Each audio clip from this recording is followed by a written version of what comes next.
গোমতী নদী পরিদর্শনে কৃষিমন্ত্রী দূষণ রোধে সচেতনতার আহ্বান।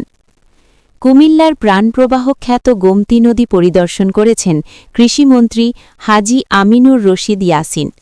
আজ শুক্রবার ১৩ মার্চ বিকেলে তিনি নদীর বিভিন্ন এলাকা ঘুরে দেখেন এবং গোমতীর বর্তমান অবস্থা ও নাব্যতা সম্পর্কে খোঁজখবর নেন।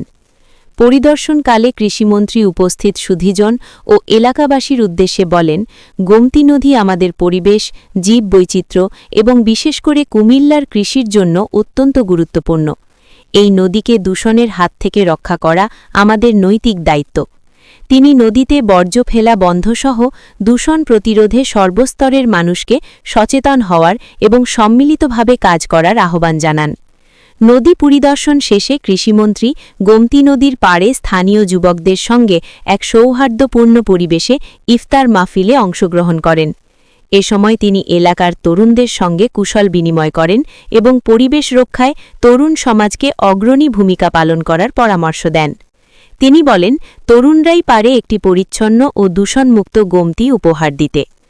কৃষিমন্ত্রীর এই আকস্মিক পরিদর্শনে স্থানীয় বাসিন্দাদের মধ্যে আশার সঞ্চার হয়েছে।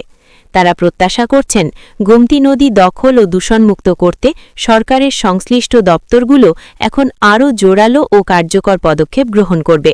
কঠিন দায়িত্বে আছে সমান ভাগ করা। পৃথিবীর সবচেয়ে কঠিনতম কাজ ভাগ করা। এতক্ষণ ফটোগ্রাফারের দায়িত্ব ছিল, ফটোগ্রাফারের দায়িত্ব ছিল এতক্ষণ। ওকে, এখন ভাগ করা। এখন অনেক সময় এমন হয় জানোস, মানে খাদিমদার সব ভাগ করার পরে হাতের আর কিছু থাকে না। এখানে যদি এনাফ সিকিউরিটি থাকতো, নিট এন্ড ক্লিন থাকতো, এই জায়গাটা কি রিয়েলি আকর্ষণীয় একটা জিনিস হতো না? এই পার এবং ওই পার মিলেয়া, হ্যাঁ, কারণ সত্যিকার অর্থে কুমিল্লাতে তো ঘোরার মতো কোনো জায়গা নেই। ওই পারটা দেখ কত সুন্দর ছিল, এই মাটি কাইটা সরকার। যখন দেখি তখন আমার প্রচন্ড স্মৃতি হয় যে আরে গুমতির পারে বইয়া আর দূর মন্ত্রী বাদ দেয় যে আমি গুমতির পারে